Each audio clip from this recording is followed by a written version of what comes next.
Morning. Well, our political correspondent Nick Eardley was listening and watching that interview, and he explained to me the thinking behind what the government's doing at the moment. The argument that ministers are continuing to make is that they are going to be guided by science. The message from Matt Hancock this morning was they are absolutely prepared to take whatever action is required to try and stop the spread of coronavirus, but they want to do it at the right time. Now, as you say, I think it's fair to say that the criticism and the questioning of what the government has been doing has been increasing. We've been hearing from politicians and others, some of our viewers I'm sure, who want to know more about why the government is taking different measures to other places in Europe, for example. Now, the immediate response to that is the government is going to publish more of its scientific advice. But I think we are going to see over the next few days and weeks a ramping up of the measures designed to help stop the spread of the virus. So Matt Hancock saying this morning that in the next few weeks we're likely to see elderly and vulnerable people asked to self-isolate, potentially for quite a long time, potentially for a period of months. Likewise, the advice is likely to change some point soon from what it is at the moment, that if you or I have a fever or a cough, we'd stay home for a week. That will change to mean that if someone in your household, maybe a family member or a flatmate, something like that, if they have symptoms, then you're all supposed to self-isolate. Now, we don't know exactly what that will look like. It's important to say that that advice hasn't been issued yet, but I think more is coming, and it's clear the government is starting to ramp up its response. And some of the papers today evoking a kind of wartime spirit, and in terms of specific measures, the government are calling on big companies to start producing ventilators, and they're also trying to see if the NHS could use private hospital beds, and trying to get everybody working together on this. Yeah, that's right. I mean, the Health Secretary also using that wartime comparison, saying that the country almost needs to draw on the Blitz spirit from the Second World War. I mean, I think it's fair to say that the government thinks this is the biggest health challenge in a generation, and for all of us, for you and I, for our viewers, there's going to be a massive effort required, that everybody needs to, sacrifice something over the next few weeks. The first step of that is asking major manufacturers to make ventilators. The UK has about 5,000 at the moment. There's a feeling there needs to be far more. So the government's basically said to anybody who can make ventilators, do it. No matter how many you make, we'll buy them. Likewise, they're saying to private health companies, to private hospitals, we might need some of your beds, and putting in place measures to make sure that if NHS beds are full, some of those private health service beds can be used as well. Absolutely, the government is starting to really move up a gear in its efforts to tackle the virus. But as I say, there continues to be that questioning politically and some medically as well, saying we need some more information and perhaps to take some extra measures, and the government is still facing questions on that. Well, that was Nick Eardley there, who's the charity director for Age UK. Thank you very much indeed for being with us. What is your advice to families that have elderly parents perhaps in the at-risk category? What are you saying to families? Obviously there is a dilemma. We were just hearing it being explored there by Andrew Marr with Matt Hancock about whether you should go and see somebody who is elderly and perhaps vulnerable and risk spreading the virus. Yes, good morning. Yes, our advice today is that there's no reason not to go and visit, as long as obviously you're well and the person you're going to visit is well, your grandma or whoever it might be. But it doesn't, of course, make sense to take those sensible precautions that the Secretary of State is talking about. So, probably don't get something like you normally. Watching message is incredibly important, and it's going to continue to be. So yes, do really hand hygiene. And really today, if you were already planning to go and stay and have Sunday lunch with family, it's a really good opportunity if you can observe those simple rules of not getting too close and washing your hands.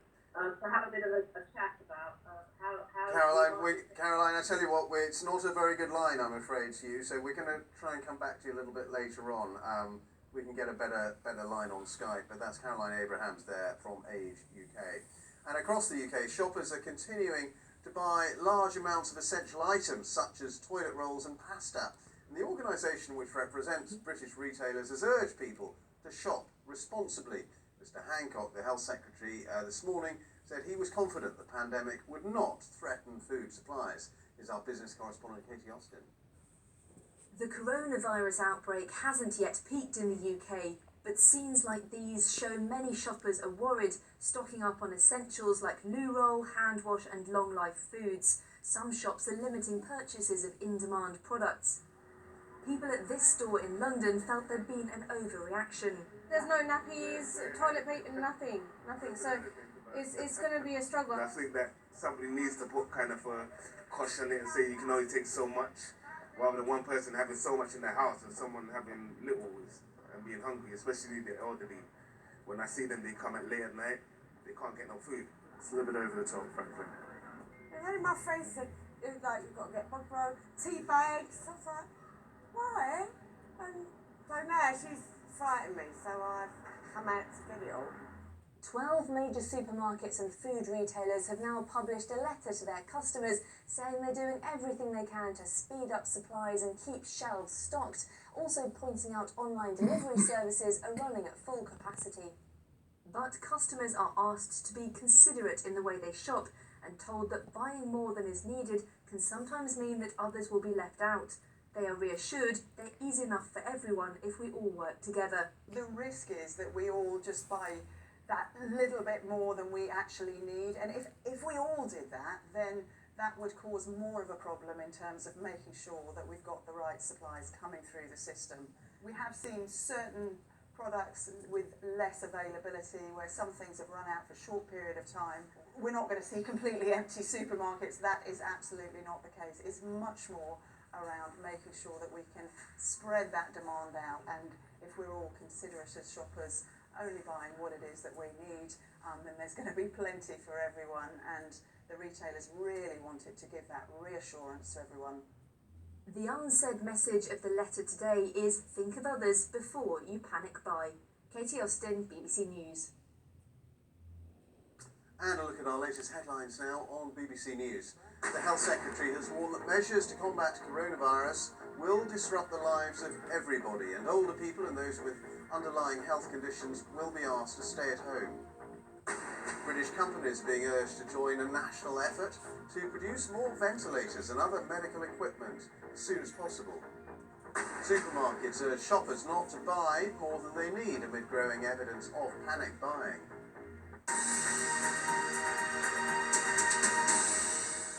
Well, European countries are continuing to take extraordinary steps to try to stop the spread of the coronavirus.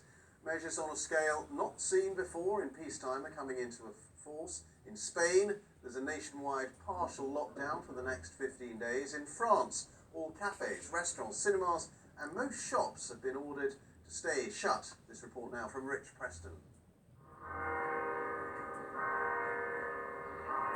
Three of Europe's biggest economies have imposed national lockdowns.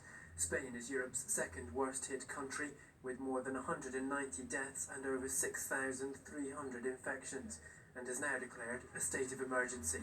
Public gatherings are banned and most shops and businesses are closed.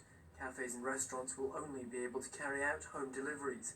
For the next 2 weeks, people have been told to stay at home unless they're going to work or to buy food or medicine. Begoña Gomez, the wife of the Spanish Prime Minister Pedro Sanchez, and pictured here with her husband last year, has tested positive for the virus. On the streets, cheers of support for health staff going to work and caring for the sick.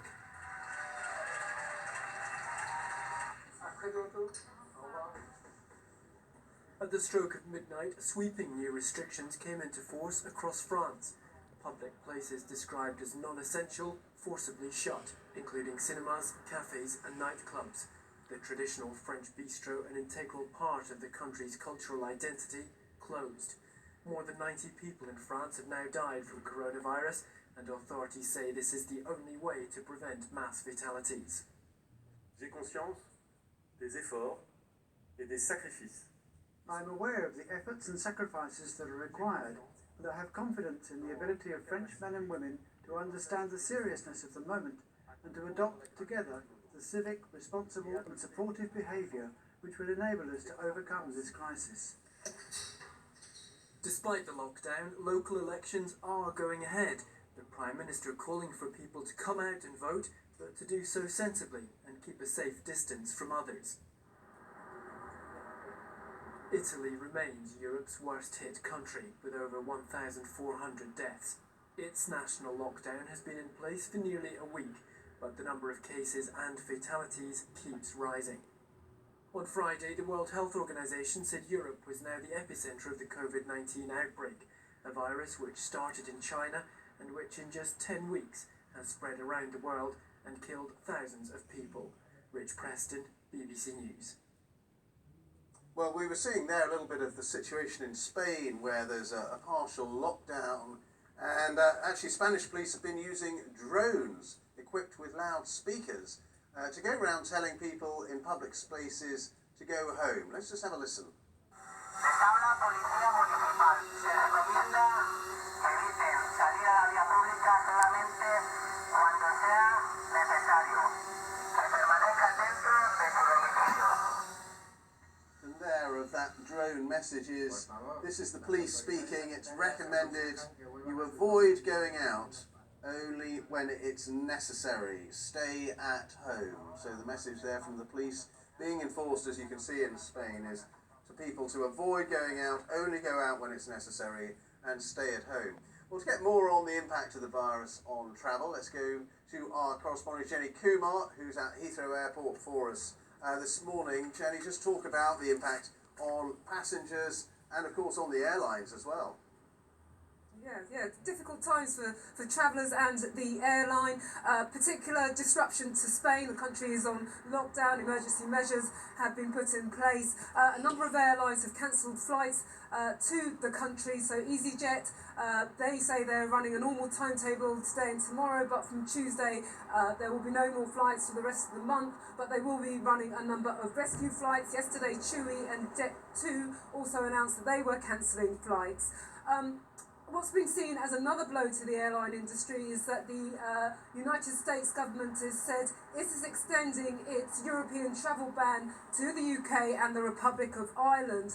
Now this will particularly affect a number of vital routes for a number of airlines like British Airways and Virgin Atlantic.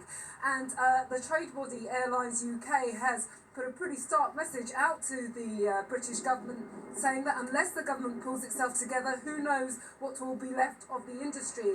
They're calling for emergency financial support for the airline industry. The government says it's engaging with the sector's leadership to support workers and businesses and travellers. All right, Jenny, thank you very much indeed. Jenny Kumar there with the latest from Heathrow.